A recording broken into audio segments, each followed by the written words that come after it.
You are listening to the IFH Podcast Network. For more amazing filmmaking and screenwriting podcasts, just go to ifhpodcastnetwork.com. Welcome to the Bulletproof Screenwriting Podcast, episode number 141. I want to top expectations. I want to blow you away. Buster Keaton. Broadcasting from a dark, windowless room in Hollywood when we really should be working on that next draft. It's the Bulletproof Screenwriting Podcast, showing you the craft and business of screenwriting while teaching you how to make your screenplay bulletproof. And here's your host, Alex Ferrari. Welcome to another episode of the Bulletproof Screenwriting Podcast. I am your humble host, Alex Ferrari. Now, today's show is sponsored by Bulletproof Script Coverage. Now, unlike other script coverage services, Bulletproof Script Coverage actually focuses on the kind of project you are and the goals of the project you are. So we actually break it down by three categories: micro budget, indie film market, and studio film. There's no reason to get coverage from a reader that's used to reading tentpole movies when your movie's going to be done for $100,000. And we wanted to focus on that at Bulletproof Script Coverage. Our readers have worked with Marvel Studios, CAA, WME, NBC, HBO, Disney, Scott Free, Warner Brothers, The Blacklist, and many, many more. So if you need your screenplay or TV script covered by professional readers, head on over to covermyscreenplay.com. And today's show is also sponsored by the Heart Chart Screenwriting Masterclass taught by legendary screenwriter James V. Hart, the writer of Bram Stoker's Dracula, Hook, and Contact, to name a few. His unique story mapping system will teach you how to get your script ready for production and the marketplace. To gain instant access, head over to bulletproofscreenwriting.tv/heart chart. That's HART chart. Well, guys, we are in the Sundance Film Festival season. It has just finished up, but I wanted to take you on a journey. I wanted to take you on the dream path that all independent filmmakers dream of: making your first movie, getting it accepted to Sundance, and selling it for a record-breaking $17.5 million. Well, that's exactly what our guest did. Today's guest is filmmaker Max Barbakow, who is the filmmaker behind Palm Springs, which holds the record for the largest purchase price of any independent film ever at the Sundance Film Festival. And it holds that record by 69 cents. That's right. They paid him $17.5 million and 69 cents. There's a whole story behind that, I promise you. Now, in this episode, Max and I talk about his rise on how he got the film made, how he was able to get Andy Samberg attached and JK Simmons, how they got it into Sundance. And I've never been in the room when there's been a bidding war at Sundance for a film. But in today's episode, you're going to be a fly on the wall on what it's like to be in that bidding war in the middle, 2-3 o'clock in the morning in a hotel room somewhere at Sundance while the lawyers and the agents are all battling it out. And Max was literally there, just front row seat, just going, oh my God, oh my God, oh my God. And we are going to go through that journey. I hope this episode is inspiring to you because it inspired me. So without any further ado, please enjoy my conversation with Max Barbakow. I'd like to welcome to the show Max Barbakow. How are you doing, Max? Good, man. How are you? Thank you for having me. Thank you for being on the show, man. I've always said, I told my wife this, and it didn't happen. When my wife was pregnant, I said, if we have boys, my boy is going to be named Max Ferrari, which would be a dope name. That would be an amazing name. I actually wanted to go Maximus, Max for short. I mean, let's just go straight up. Let's do this if we're going to go. And she's like, I'm so glad we didn't have any boys because that would have been an argument. The girls. My mom wanted to name my brother Max. My brother's 7 years older than me. And my dad was like, nope, vetoed. Max is a name for an old dude who smokes cigars. My mom was like, all right, whatever. And then I come along and I guess he had changed his tune, but he did not like it initially. I'll take it though. Absolutely, man. So before we get started, man, how did you get started in the business? I mean, it kind of happened with Palm Springs, but I grew up in a fam that really like valued movies. So it was always kind of something that I was allowed to dream about doing, which is cool. I know a lot of people, it's like a very foreign thing. And I grew up in Santa Barbara, California, just up the coast. So LA was kind of like nearby too. And it demystified the whole exercise of making stuff. And I just always knew I wanted to be a filmmaker. So like started in documentary filmmaking, which seemed like a little more attainable, just because you could go out and shoot and then figure out what the story was kind of like as you were doing it, you know. There was like a low a less involved, less of a blank page to stare at, let's say. Started doing that, was doing freelance documentary stuff. I made a documentary about my adoption. That was a feature length film. That was kind of the first real thing I ever made coming out of college. Which is Mommy, I'm a Bastard. Mommy, I'm a Bastard. Which, by the way, that's a great story. I saw that clip on your website, website. Man. It was so hilarious when your mom was telling the story. Like, hey, Mom, I'm a bastard. Yeah. But that must have been, I mean, as a filmmaker, that must have been cathartic just to kind of go through that whole process. Totally. I mean, just to start something, it was the first thing I started and finished too, like that. That's a big cathartic. That's a big thing for a filmmaker and a feature, no less. Exactly. And then to pour yourself into it in a very intense way and kind of do a lot of personal inventory and excavation and kind of feel like I had become someone else by the end of it. I'd kind of like evolved. Was a super cool feeling. And I think I kind of got addicted to that, which is why Palm Springs was a little bit of the same way. It was a very personal movie and a very intense kind of personal process with my buddy Andy Samberg, who wrote the movie. And I love doing it because I think I liked when I realized what making movies really was. I always liked that too. The idea that you would kind of chart your life through projects and kind of always go back to a moment and look at a project that you had made or something and think about where you were as you were making it. So it was always, I don't know, I didn't know what I was doing when I was making Mommy, I'm a Bastard, which I also am always trying to get back to too, that feeling of just like kind of learning a new language every time you're making something and kind of just jumping into the deep end. But it really was just a great exercise in every facet of the process. Like I cut that movie myself, shot that movie myself. I kind of like produced it myself. My brother did the music. But I got my feet wet and I was able to get a job. I took that movie to a film festival and met a couple of the producers that had done Silver Linings Playbook. It was the year that was out, and I got a job because one of them had a kid that was adopted. We kind of connected over the film. And I bothered the other one for a long time trying to get a job on David O. Russell's next movie, which at that time was American Hustle. And I got a job doing locations on that movie out in Boston, which was an incredible thing. And it was kind of like, I knew I wanted to go into narrative. It was a dream, but that was kind of the bridge to go do narrative. Like the next year I went to film school at AFI. I kind of got into film school at the same time. And I was like, well, just watch that guy make a movie. Just made my own movie. Now I could like kind of really feel like I'd kind of earned or like had the necessary experience to go into like directing on a set, working with other department heads and stuff like that. And then AFI was great. And that was kind of like, I met Andy Samberg there, who was a good buddy and a great collaborator, and made a lot of stuff together there with him. And out of school, decided we wanted to do a feature together, went out to Palm Springs to brainstorm, came back with the idea of Niles. And it kind of was a very unruly creative process from there. Like, I know you said you like Groundhog Day, but it did not start as a time loop idea initially. We very much arrived at that a little into the process. But that's kind of how I got into making stuff. So, okay. So, and you did a bunch of shorts with Andy as well. Yeah. And so I have to ask, because, you've basically lived out the dream of most filmmakers around the world, whereas you make a movie, there.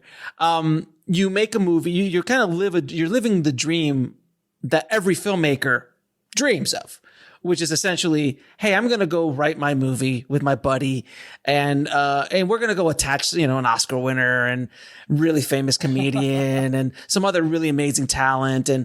and then we're going to shoot it, and then we're going to go to Sundance. We're going to send it to Sundance, get accepted to Sundance, and then we happen to go there and sell it and make it the biggest sale by 69 cents ever at Sundance. I mean, you're essentially living the dream. So before we get to all of that amazing part of the story, how did you go from making shorts to going to Palm Springs to figure out an idea for a script, which, by the way, everyone listening right here everyone's got an idea. Everyone's writing a script. Yeah. How did you get that package? How did you get Andy and JK involved and the producer? Like, how did you get this whole thing off the ground? Well, the idea of going to make a feature after a lot of shorts in film school is just kind of an idea of desperation, kind of, like we didn't want to wait around and wait for an opportunity, and we had been given the opportunity to make a lot of stuff already, and we didn't want that to go to waste. So it was like, we got to make something. Also, as I have been drilled so much in film school that I felt like I had lost my instincts a little bit. So like the mission with the movie was never to go attach big actors like that or even make it on the scale that we made it at. It was like, let's go make something weird that feels like us and could, around one location, in a way that would help us rediscover our instincts a little bit. And it evolved from that place into something, after, it wasn't even a wedding movie to begin with. It was I think it took place on New Year's, and it was an existential comedy. We like to say it was like an absurd version of Leaving Las Vegas, like the dark comedy version of that movie. Like a hipster goes to Las Vegas to die, and then learns the meaning of life, and decides to live. But it just evolved. It was kind of leaning into the process that we had kind of figured out for ourselves, Andy and I, which was locking ourselves in a room and trying to make each other laugh and try to make each other kind of acting as each other's therapists a little bit. Mm-hmm.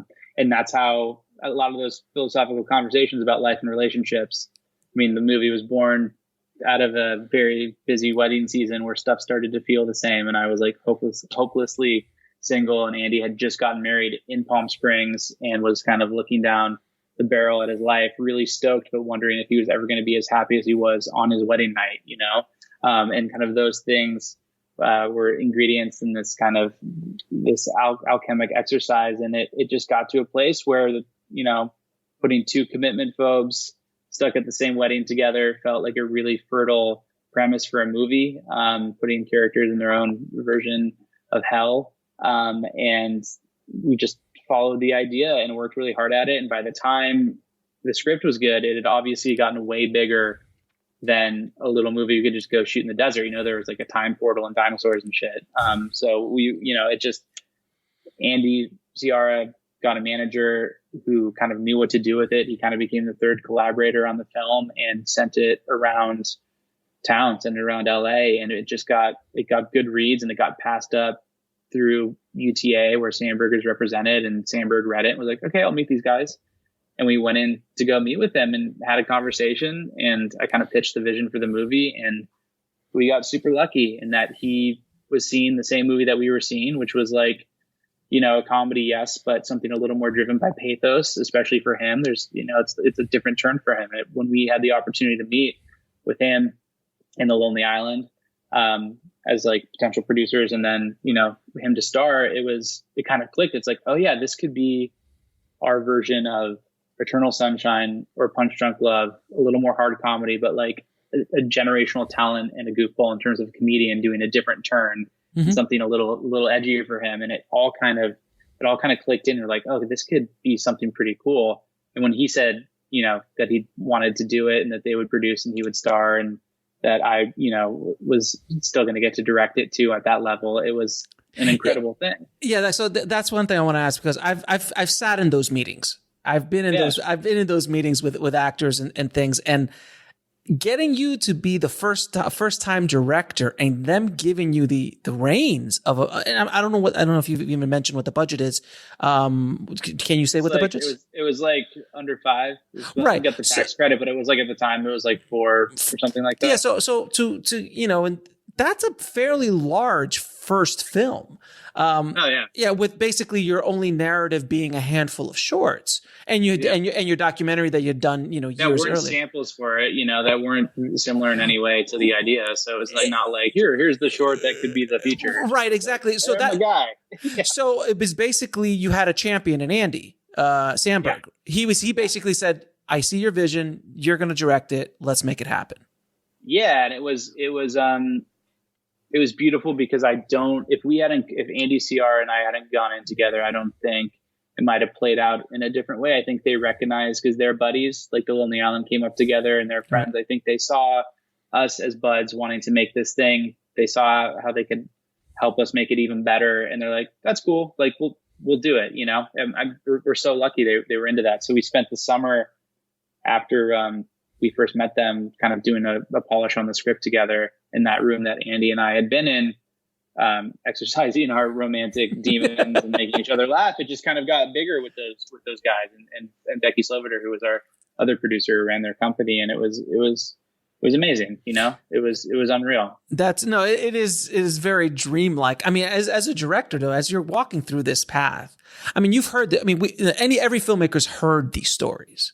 Has heard, I always use El Mariachi, or you use the Kevin Smith, or these kind of stories that you hear of this happening, but you're like, but when you're in it, like, how does that feel? Like, you're like, did you have a feeling? Because I know I did. I've come close too many damn times to even count. But at some point, do you just go, this is gonna fall apart at any effing second? Always, every day. They're gonna fire me any second now. That's it. That's totally it. It's like not real, but what you could focus on is the work, right. And I think it would have been totally different if again, we weren't seeing the same version of the movie, Sure. But like we got so lucky in that way. They really did. And because it's not a normal Lonely Island movie either. It's a little nuanced, there's a blended tone. They definitely made it funnier and helped us like with the comedy and stuff. They helped us with everything, but you quickly learn there's no room for that kind of insecurity just because there's so much stuff to do, so much stuff to think about. And especially on an indie movie too, it's like it's still the same scrappiness that we probably would have made the smaller version with. You're just dealing with incredible actors, which makes life easier. Everything so much better. Yeah, dude. It's so like, that was the thing when you're dealing with like anybody like Milioti, Samberg, JK Simmons on set, they'll do it. We shot the movie in 21 days too, so we didn't have any time. Oh, wow. And you're like, they'll do a take and you're like, all right, that was good. And I have to go like pretend to talk to the grip or something to come up with a note for them as I'm like, I gotta go talk to this guy. It's right. We got so lucky in that way. And that was across the board with all the department heads too, who had the same twisted sense of humor that we all had, and just really got what was at the core of this thing. So it was an incredible experience in that respect, which is what just thinking about being a filmmaker, I always kind of thought about that. It's about having partners in crime. You want to feel like you're getting away with something. Yeah, absolutely. And Andy, I've been a big fan of Andy Samberg for a long time. So good. Back from the SNL days. I mean, I followed his career. I've watched Brooklyn Nine-Nine. I mean, like he's awesome. He's awesome. And he's a very unique voice in the way he does his thing. Totally. And Filmmakers too. I didn't really realize it until we were working all together, but those guys were some of the first filmmakers that I looked up to when they were because they were just making stuff together and putting it on the internet, Channel 101, YouTube, all that stuff. And you're in high school, you're like, oh, these guys rule, like we should do that. Like some of the first stuff I made was like ripoffs of like Dear Sister and The Boo and stuff. So it was really, they're filmmakers too, not just comedians or performers. No, absolutely. Now, so at what point did the story turn into this Groundhogs Day-esque, time loop thing? Because, and please correct me, is Groundhogs Day the first time there was a time loop in a movie, in a comedy, or is it just the most famous version of it? I think so. There's as with anything that's successful, I think there was controversy when it came out that it was stolen from something, like a foreign film or something like that. But I think it's probably it's a French film. Broke. Yeah, it's double leak. It was like double leak. Yeah. But Yeah, it evolved. I mean, we just started thinking about, it really came from a place of character because we spent so much time working on like thinking about who these people were and their kind of compartmentalized versions of both like Andy, Ciara, and myself, Sarah and Niles. That came first, the foundations. And we'll be right back after a word from our sponsor. And now back to the show. Roy came in like way later. That was like the last thing we put into the draft, like a third person. He was in great. The era oh, so great. It was so great. Right before we sent it out. Yeah. When that happened, when I watched it, so spoiler alerts, everybody. But when that happened, when I saw that arrow just show up, I'm like, what? And then when you see it's like, oh, it's JK. Oh, yes, that's perfect. He was the best. He's like, no, we were trying to figure out schedule. I was like, no, I will be running through the desert. I will be doing all that stuff myself. Like this needs to happen, which is awesome. All right. So as working as a director, especially your first time working as on a project of this magnitude, how do you direct an actor like Andy Samberg, who's basically, he does very, very good improv, and he's kind of like, you just kind of like corral the lightning almost, because he's like lightning in a bottle all the time, right? Yeah, but he was very aware because we had done work on the script together, and he comes from a writing perspective too, and he's a producer on the movie. So it was like having when Cristin came in, it was the same way. We had less time together, like in prep, but it was having like creative partners, less than like, it was not like a mystery that you're trying to shroud an actor in. They were very aware of like what this thing was and why it was special, and their chemistry was going to be the engine of the movie. So for Andy, I think he was attracted to it because it was a completely different turn for him. He's playing like an indifferent, defeated person for the first part of the movie, and that was the challenge. He was like always very aware of anything that would be considered too arch, or too wild or too goofy. And we were always kind of checking each other, but like he had it in him, he's done turns on that are a little more serious, like in Celeste and Jesse. He did that movie, and that was one of those where you're like, oh, he has that. Like that guy is a romantic lead for sure. He just had never made the decision to do it. So it was honestly just like a lot of communication, and it was like on this one, I realized every actor, because we had a pretty big ensemble. It's like a two-hander, at its core, but there are a lot of different actors, and everybody worked in a really different way. So it's just about kind of like having that conversation up front. How do you like to work? Like what can I give you as a director? The way that I like to do things, it's like, let's talk about how it could be of help to you.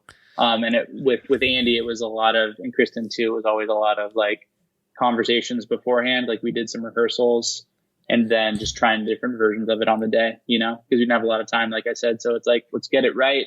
Just that intangible feeling where it's like, this is the best version of it. Now let's go way this direction. And then we'll do one that is completely out of left field. And then you kind of make choices in the edit. So when working with someone like JK, who, obviously is an Oscar winner, he's amazing. He's played some very intense guys in his films.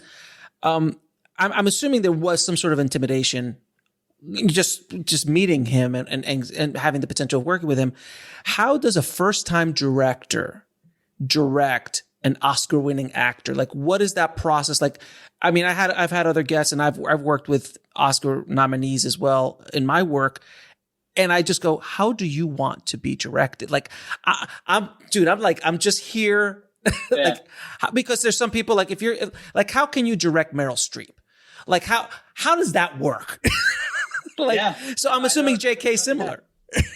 Yeah, I mean, he's intimidating just because of the roles that you associate him with, and he's also just been doing it for so long. He's such a pro and such a legend. But the thing that I realized is that everybody wants to be directed. That's what they're there for. Actors want to collaborate. Actors want to be directed. Like he connected to the script and really liked the script, and he had worked with Samberg before too. So there was that familiarity. They had played father and son in I Love You, Man. So they were friends. So he was there to have a blast and give it a go. And like again, it's just communication. It's just how talking. you like to work. And also like, how can we make this as easy for you as possible? our shitty little movie for you, legend. And it's like, I think he appreciated that too. And he came with so many ideas. That's the thing. It's like these people are legendary because they're so smart and so talented, but it is for them about the work. It's their, if they're not, JK Simmons is not resting on his Oscar, like, and I'm sure Meryl Streep isn't resting on any of her nominations. She's just trying to do work that can make her feel alive, probably. Yeah. It's just about how I think your answer is absolutely on point, which is communication. Like just seeing, because everyone's different. Like Meryl and Denzel might want to be talked to differently and worked with differently than JK did. And you just have to have that open and then adjusting your directing style accordingly to them, not them adjusting it towards you, because that's not going to work as much. Yeah. One thing I realized, it's like, and it helped even when it just everybody knowing what the coverage was, obviously like at the top of the scene, and there was no time. So just like communication is everything. And if you could get through a scene, then you could have time to give people opportunities to play around, which is always great because JK especially just had so many fun ideas, and we were shooting out of order. So sometimes it was like, we've already established that side. Like we can't do that, but that is like, that's why you're you, man. Right. Yeah, when you work with people of that caliber, you just like, God, you make it think so easy. As a director, it makes life so much easier than having to pull everything. Now, what was your expectation for this film? I mean, obviously it has Andy Samberg, it has all these big, big stars, but it's still a little indie, 5 million below indie film and in a marketplace that is full of, good content. What was your expectation for this? I mean, initially before Samberg, it was like, let's raise $50,000 or something like that from friends and go make something, just get a notch in the belt. And that still is what it still was. It's like, let's ride the creative energy of this and go make it. And then when Samberg comes on board, like in that first conversation, we all agreed the goal was to go to Sundance, and sell the movie. Like we weren't trying to go to a studio next. It was like, let's go make this on the sly and have a Sundance experience and see what we can do. And that was awesome that we got in. I got the call and I almost didn't pick it up because I thought it was spam, and I picked it up and it was a couple weeks earlier than I thought they would be calling. And it was a sprint to the Sundance deadline in the edit too, that was kind of crazy. And they wanted us, and then they wanted us in the U.S. dramatic competition too, which is like it's like 12 movies. Yeah. So I was like, oh man, they're taking this seriously. So it still was like, let's go, let's have a good time. Like I learned very early on, even going into that first meeting with The Lonely Island, it's like, don't have any expectations. Just like enjoy the ride. If you have any expectations there, it's going to be way different than you think it's going to be. So like, we knew we had made something that we liked. We had no idea what to expect. We thought we had a good chance at selling it, but obviously not at the level that we did. And like, a lot of people kept telling us when we were in the edit, show it to friends and stuff, and it would be, it doesn't really feel like a Sundance movie to me. And it's like, oh, that sucks. like thanks for the note. Thanks. I think it helped us ultimately in the sale and in the reception that it was there. We were in a year, there were a couple comedies, but not really, I think it was kind of a cathartic release for people in that festival experience to go see something that was like kind of full of joy and irreverence and a little different and kind of an escape from what normally is a lineup filled with like amazingly poignant films that are really intense, heavy, and darker. Yeah. Heavy. So that helped. But like, I sat in the back in our screening in Park City, our premiere, and I had no idea how it really played. I know we got a laugh right at the beginning because it opens with a Lonely Island Classics card, and it was a room full of acquisitions people. So like that got a laugh. I was like, hey, we got one out of the way. But I had no clue until we went to our after party and like offers started rolling in, and then the response on Twitter was cool. So it was a blur, man. It was truly insane. It was the first time you ever been to Sundance?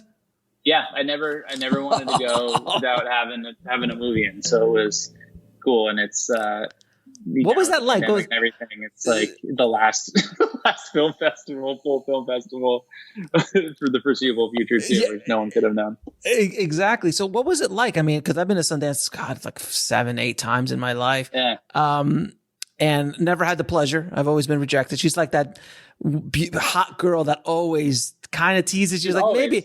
maybe we'll go out on a date, maybe. And in your mind, we're gonna go out on a date, but you ran up in the first one out. You got that date. I mean, even when you're there and you're on the date, you're like, is she gonna leave? Like, sure, should I leave? Like, what? Like, I don't. Is this? I don't know. It's like this. Isn't it the same? Well, I don't know what's happening here. Isn't it the same feeling as like at any moment someone's gonna come in the door and go, "You don't belong here. You need to." Always. It's amazing. Always. So you go to Sundance, you have these amazing screenings, you're getting good stuff, and then offers are starting to come in from studios. From like platforms and distributors and stuff. You know, it was at our premiere party. We were drinking really for the first time that weekend, like celebrating, and then go to dinner, and it's a thing where they're like, "All right, stop, like sober up, like we're gonna have some meetings tonight," and it became the experience that you read about and like all the books about. It's the all night bidding war thing where we went back to a condo and people just different companies came in and were pitching us their vision for the film, and it was just so surreal to hear. Like I love in prep, like week out meetings or just page turn meetings and going through the shit that you're trying to pull off in a movie, and everybody taking stupid stuff like blowing up a goat so seriously, like talking about it like it's funny to me on that level when you haven't really thought about pulling stuff off, and now you're dealing with acquisitions people like pitching their passion for a movie based on the same stuff, and you're talking about like loads of money, and you're just sitting there like, this is crazy. But what it meant was that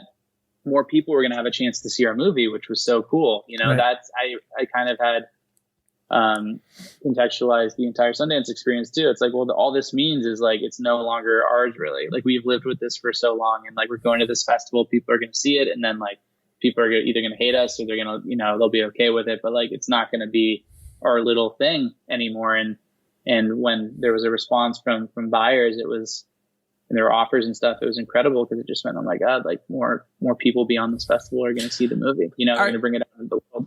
Were you involved in that process a lot? Cause are you a producer as well on the project? Not a producer, but they were super cool, and we were all, we were up all night and all in the same meetings and stuff like that. And so you saw firsthand. You were front row on all this stuff. Yeah. No, I was just sitting there, just like, this is great. Yeah. How much do they offer?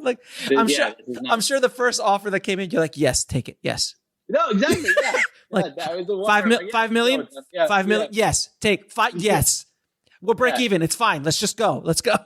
I never understood. I was thinking while we were going through it, I'm like, can't we just all go party and do this tomorrow, or go to bed and do this tomorrow? Like, I don't understand. And then it's like, oh yeah, you do it all night, so they can't say like sleep on it and change their mind. That's why you go all night. Like that. That makes sense. That makes sense. Yeah, exactly. Yeah, if you go to sleep tomorrow morning, this will not be here. No, yeah. That's basically, yeah. Because if they wake up in the morning, it wasn't that good. I can't offer exactly. them It's that high. It's that high of the Sundance screening. Well, that too. How did you handle the altitude, by the way? That must have been rough. I honestly was just all adrenaline. Like the day after, I stayed the whole time too, because I had never been. So I wanted to see movies, and I wanted to meet other filmmakers and stuff, and everybody else involved kind of left. Which it became this other experience, which I loved. I just was kind of like a film fan there, seeing other stuff, but I crashed after that, man. I'm sure. I like the adrenaline went, and I was like, I hurt all over. I'm not 20 anymore. I haven't been taking care of myself. Oh, that's right. Yeah. Sundance has no time. Yeah, Sundance does that to you. Yeah. That's, I've gotten sick almost every time. Like last few times I've figured out how not to get sick, but you always altitude, weather change, no sleep, around a lot of people. I'm really curious to see what's going to happen this year with Sundance now, because it's COVID, and they can't have there has to be a virtual version of it, but they can't be. Park City's not there. Like, you can't go to Park City. Yeah, no, and it's way different. I mean, I'm just so grateful that we had the Sunday. Like, we could have played South by or Tribeca, which would have been awesome, but that would have been a completely different experience, Right. So there's so many. It's such a crazy year. There's so many great films that are getting lost. It changed. Yeah, they got lost in it. Now, how did you guys come up with the whole 17.5 and 69 cents? Like, how did that happen? That was Akiva, one of our producer, just came up with that. I think they're going back and forth, and 17.5 was the record. And they're like, well, we're going to tie the record. Can they add like a little 69? And I just love that so much. It's like my favorite. It's my favorite thing because it also just holds a mirror up to the absurdity of the entire process. That was Akiva like at 4 a.m. Like we should, yeah. And now the thing is too, I mean, the amount of press that you guys got off this sale was massive. I read somewhere that Hulu got like $50 million worth of press just because they bought it for 17.5 and 69. And that 69 cents probably got it about another million or two of press that would have gotten there. Yeah. No, totally. It worked out. But that must have been like, and I'm assuming everybody was bidding on it. But by the way, how did Neon get involved prior to the sale to Hulu, or they together? How did that work? They came in together. It was a partnership. It was really? Neon on Hulu came in. Yeah, which to me, to begin with, was like pretty cool because that just feels of this time. You know, it's like everything is going to live on a streamer. You know that, but if you could have, and you're going to have a great theatrical release. And we did do drive-ins with Neon, and it's out. Film Nation is now taking it out like around the world. Like it's playing in Italy in theaters, and it's in Russia and Taiwan and stuff, which is really cool. But like that to me, I was like, oh, that's cool. That's a cool partnership. Like that feels like how most movies should enter the world now. It's like you figure out where it's going to live on a streamer, but then like team with a really cool taste-making company to give it a little bit of a cultural moment, right, and create a ripple. So that was always exciting to us. And they were great when the pandemic hit too, just kind of like calling an audible and figuring out a way to still make it special, right, despite the crazy circumstances. But they came in together, and they were great. When did it get released? What was the time? Like what month? July 10th. It was a rough. So it was like doesn't that feel like so long ago too? And it was like, I don't even know. It feels like years ago, doesn't it? Bread then. I don't know what stage of the pandemic it was, but it was definitely at the beginning it just felt like one big snow day or something. You know, you're like, this is this is going to be wacky and a little bizarre and maybe a little fun for a while. And July was definitely the point where I was like, God, fuck. No. Everyone just strap in because the garden that I just started giving me tomatoes and and I learned how to make a mean sourdough. Like it's I got the culture. Man. Exactly. Now I have to ask you, man, how, so you have, again, you've lived the dream. I talk about the lottery ticket mentality. Like so many filmmakers, what you said was basically their entire distribution plan is we're going to make our $50,000 movie with no stars attached. And and our distribution model is to go to Sundance to get basically what you got. But the scenario, the timing, the cast, the story, everything it was a perfect storm, which is what a lottery ticket, like I've said, and I think even Robert and Kevin said this, like El Mariachi shows up today. No one cares. Clerk shows up today. No one's going to see it. It's not going to get, we don't see these directors. Those voices get squashed or it's not what we know it as today. So everyone's always looking at this lottery ticket, at Sundance. Sundance is the lottery ticket. You won that lottery ticket. So I want to find out, what is it like winning the lottery ticket in regards to your career, in regards to how the town treats you now? Because you're the belle of the ball, man. You won Sundance, the biggest movie. You just didn't win Sundance. You sold the biggest movie ever at Sundance. So I'm assuming that comes with some sort of dancing, some sort of courting from people around. So how did the town treat you, and what was that experience like? A lot of meetings, you get to meet a lot of people. You get to just you get kind of a fuller concept of because we learned a lot putting the movie together too, right? We were we had to find financing after The Lonely Island came on, and we got to know kind of what the landscape was through the agencies and all that. But just getting to meet a lot of people, getting to see what projects exist, getting to kind of flirt and dabble and like think about projects, and then realize, oh yeah, you always want to be self-generating like anyway, It's I'm stoked that I'm gonna get to work again. You know, that was the other thing at Sundance when it went well. I'm like, oh yeah, we're gonna get to make another movie someday. Someone's gonna pay it. My mom is stoked. I'm like employed. You know, it's like there's still a lot of speculative conversations, which are, it's always hard to sort out like what's real or not. But that's just kind of that's part Hollywood. of it.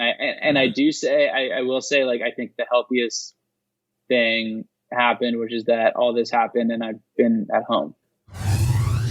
We'll be right back after a word from our sponsor. And now back to the show. You know, like I think it would have been a little different if we were able to go places or go do a press tour, and it just like, it doesn't quite feel real still. It feels not, what does feel real is having like certain work to do and projects to like get off the ground and stuff. That's really cool. And they're actionable now because of the success of the movie. Mm-hmm. So, I mean, it's been cool, man. It's been the dream. It's like, it's always good to see something, or awesome to see something you made. People are engaging with it. It puts wind in your sails, you know? Oh, that's why we do what we do. I mean, we make movies so people could watch it. Yeah, exactly. You know, and the more people that watch it, the more people connect with it and actually like it. Oh my God, that's the dream, you know? And if you can get paid. Awesome. If you get paid somehow and continue a career, why not? I love that. It's like, hey guys, we're gonna make another movie. This is awesome. Like I'm actually employed for at least another couple years, at least. Totally. No, it's like another movie, another thing, and like another thing that we like and can choose to make. You know, it's like, it's that too. It's not just like taking the job for the sake of taking the job. And you said something I want you to kind of clarify for people who don't understand. When you say self-generating as opposed to being like a director for hire, because I'm assuming you were pitched a ton of stuff to direct and all of that kind of stuff, and you've chosen, I don't know, what is your next project, and how do you there's stuff that I'm attached to that were like directing assignments but like for me, it's always, I'm about having that balance. Like I want to be working, and I'm writing something right now that's like a passion project, and it's a labor of love. And I'm less, why I like working with Andy a lot too, because there's just another person in the room, and it's harder for me to stare at a blank page, but I'm very passionate about this, so I could do that. But like, I also want to go get back on set and stuff. So if there's stuff that I could find a way into emotionally, and I think deserves to exist, you know, and I think it'd be really special, of course I'll go engage on that and try to get involved and make it. So for me, it's kind of like, it's a balance. And what is your next project? What's the next project? I'm writing this movie right now that's about the amazing Randy, who actually just passed away yesterday. Rest in peace. That is super exciting. Isn't there a Jason Momoa project that you're working on?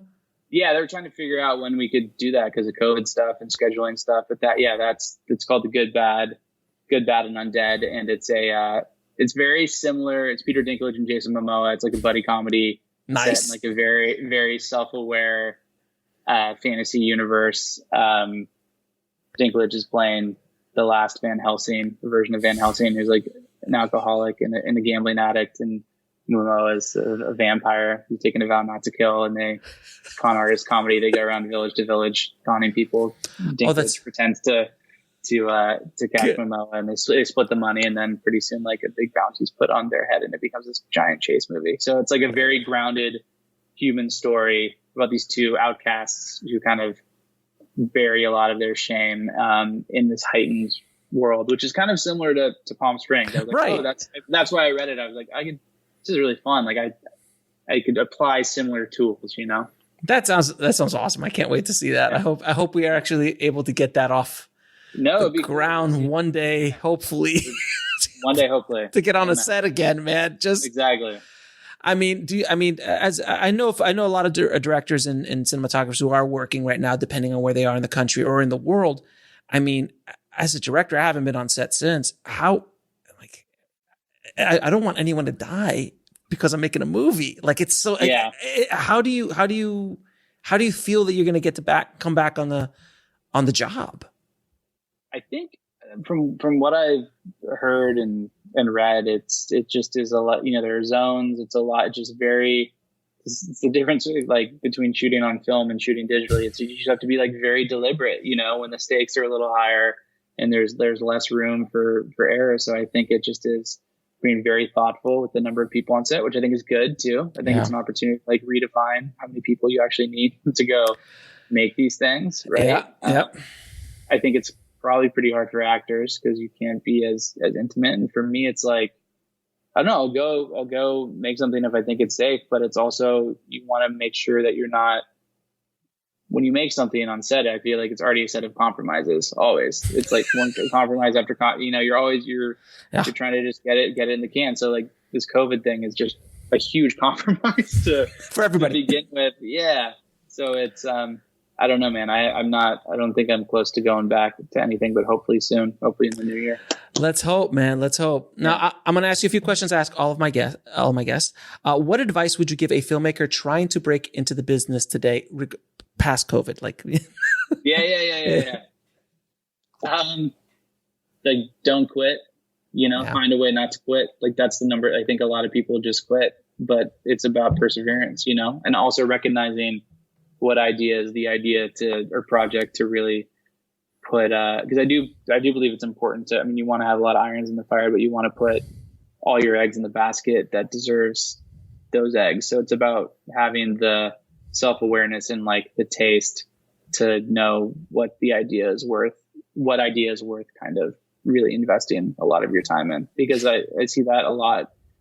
Just there's a passion project that it's like, man, this is not the one, it's like, you just have to know, you just have to kind of be aware of that in a way. And a lot of times it comes from, that's a gut feeling and an instinct, it's the one, it's based on character and it's based on emotion.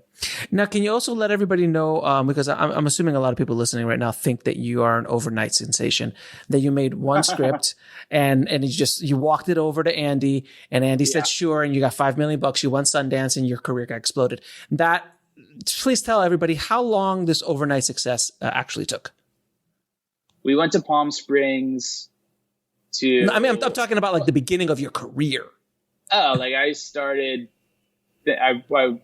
graduated college in 2013 or 2011 and started like doing freelance doc stuff and writing then, and then what is it? 2020. So like 9 years of like chasing it in a way, but not, that's part of it. It's the journey, you're never ready, like nothing to put into the work if it just happens, you have you have no foundation to stand, like you need that always. And now it's about, even when you're done with the project, it's about starting over. You're back to zero. So you also have to like figure out who you are now to like put that into the project, which is a whole nother layer of the process, at least for me personally. Yes. But with Palm Springs, that started in like 2015, the first seed of the idea, and kind of, in just in like mid 2016. So it's been, it takes time, we're not doing just this, but it's like,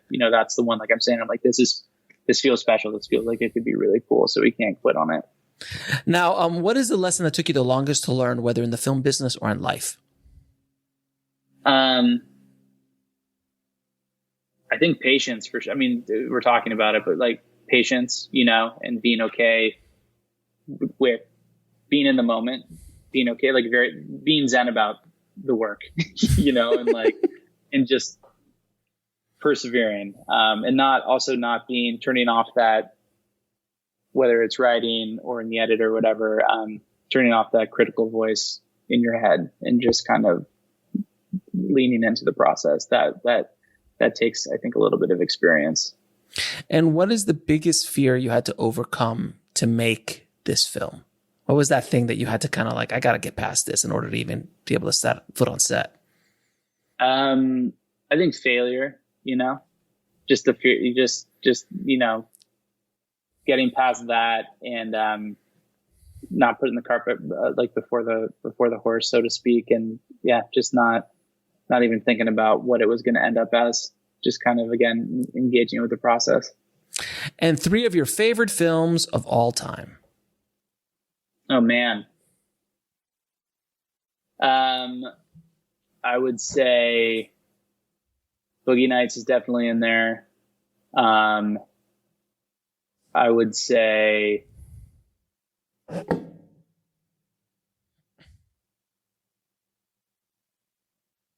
Vitelloni, the Fellini movie, is really good. This makes sense. Both films makes perfect sense so far. So far, you're on point. You're on brand so far. So far, you're on brand. And I would also say I love Basketball a lot. I watched that again recently. Basketball. I haven't seen Basketball in forever. It's a very somehow underrated movie. It has aged well. I think it's gotten much better with age. It's like sports fandom has become even more ridiculous on that. It's like, it's so. And then it's that they actually created that entire sport. Yeah. Like there's rules. Yeah. The commitment. That's what, like, again, learning from the Lonely Island. And so it's just like the silliest stuff. Such commitment goes into that. And that's the genius of it. It's so, all that, the silliest stuff is always like so dense and so smart and so well thought out. Basketball, I just love. Excellent choices, my friend. Excellent choices. Max, it's been an absolute pleasure having you on the show, brother. I wish you continued success. You are an inspiration to all of us independent filmmakers out here. You have walked the path that many of us dream to walk. So I truly appreciate you sharing your adventures with us and continued success, man. I wish you the best. Thank you, man. I appreciate it. Thanks for having me. I want to thank Max for coming on the show and inspiring the tribe today. It is truly amazing to feel like you were in the room when these big deals were being made at Sundance. And again, it really, really inspired me tremendously. And I recommend everybody listening to go watch Palm Springs on Hulu. It is a really, really great film. Now, if you want to get links to anything we spoke about in this episode, please head over to the show notes at bulletproofscreenwriting.tv/141. And if you haven't already, please head over to screenwritingpodcast.com, subscribe, and leave a good review for the show. It really helps us out a lot. Thank you again so much for listening, guys. As always, keep on writing, no matter what. I'll talk to you soon. Thanks for listening to the Bulletproof Screenwriting Podcast at bulletproofscreenwriting.tv.